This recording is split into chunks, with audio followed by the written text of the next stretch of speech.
এটা না, আমাদের সেই এটা চিরপরিচিত বেনারস নৈহাটির নয়, গঙ্গার ঘাট। ঋষিকেশ, হরিদ্বার বা কলকাতার বাবুঘাটও নয়। গত রবিবার ঠিক সন্ধ্যা নামার মুখে 2 কাপ চা খেয়ে আমরা দুজন বেরিয়ে পড়লাম গঙ্গা আরতি দেখার উদ্দেশ্যে।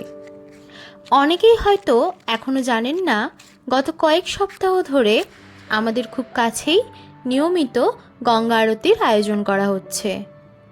খবরটা শোনার পর থেকেই একদিন নিজের চোখে দেখার ইচ্ছে ছিল।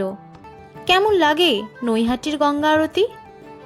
শুধু ধর্মীয় অনুষ্ঠান হিসেবেই নয়, একটা সন্ধ্যার অভিজ্ঞতা হিসেবে কি সত্যি এখানে আসা যায়?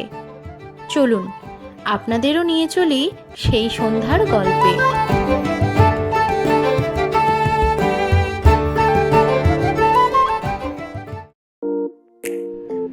এটা আমাদের সেই চিরপরিচিত নৈহাটির গঙ্গার ঘাট।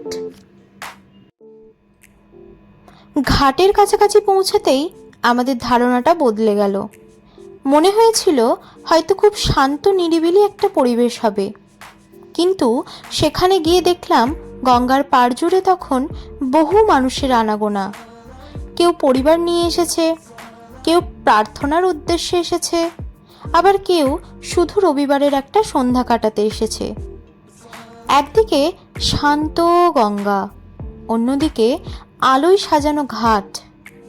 খাবারের দোকান থেকে ভেসে আসছে গরম গরম স্ন্যাক্সের গন্ধ। কোথাও খেলনার দোকান ঘিরে ছোটদের উচ্ছ্বাস, আবার কোথাও সবাই আরতি শুরুর অপেক্ষা করছেন। ধূপের সুবাস, ঘণ্টার ধ্বনি আর মানুষের কোলাহল, সব মিলিয়ে একটা অদ্ভুত সুন্দর পরিবেশ তৈরি হয়েছিল। আরতি শুরু হতে তখনও কয়েক মিনিট বাকি, তাই আমরাও হাতে গরম গরম স্ন্যাক্স নিয়ে পুরো ঘাটটা দেখতে শুরু করলাম। আর তারপর শুরু হলো সেই মুহূর্ত, যার অপেক্ষায় ছিল পুরো ঘাট।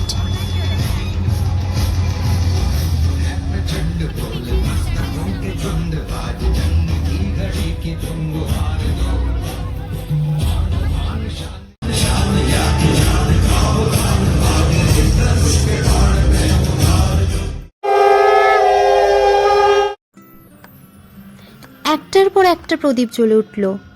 শঙ্খধ্বনি, কাসরের ঘণ্টা আর আরতির প্রতিটি আচারবিধি নিয়মে সন্ধ্যাটা যেন এক অন্য আবহে মুড়ে গেল।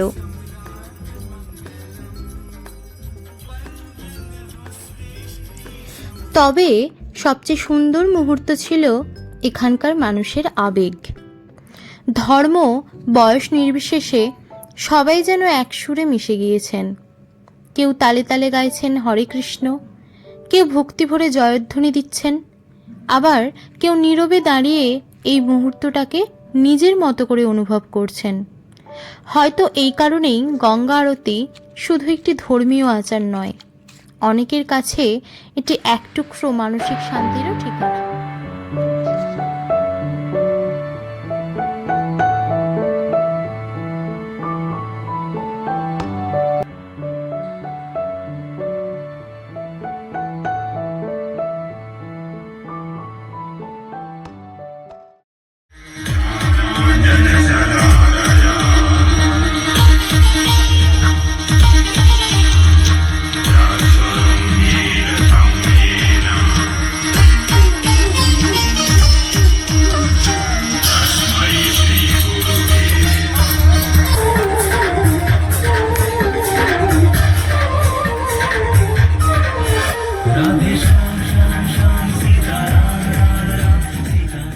সব মিলিয়ে সন্ধ্যাটার অভিজ্ঞতা সত্যিই ভালো ছিল।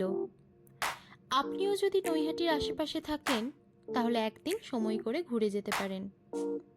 এবার তাহলে চলুন বাড়ি ফেরা যাক। আপনাদের যদি এই সন্ধ্যার গল্পটা ভালো লেগে থাকে তাহলে ভিডিওটা অবশ্যই ভালোবাসা দিয়ে সাপোর্ট করবেন, পাশে থাকবেন, লাইক, কমেন্ট, শেয়ার এবং সাবস্ক্রাইব করবেন। আবার দেখা হবে নতুন কোনো গল্প, নতুন কোনো সফরে।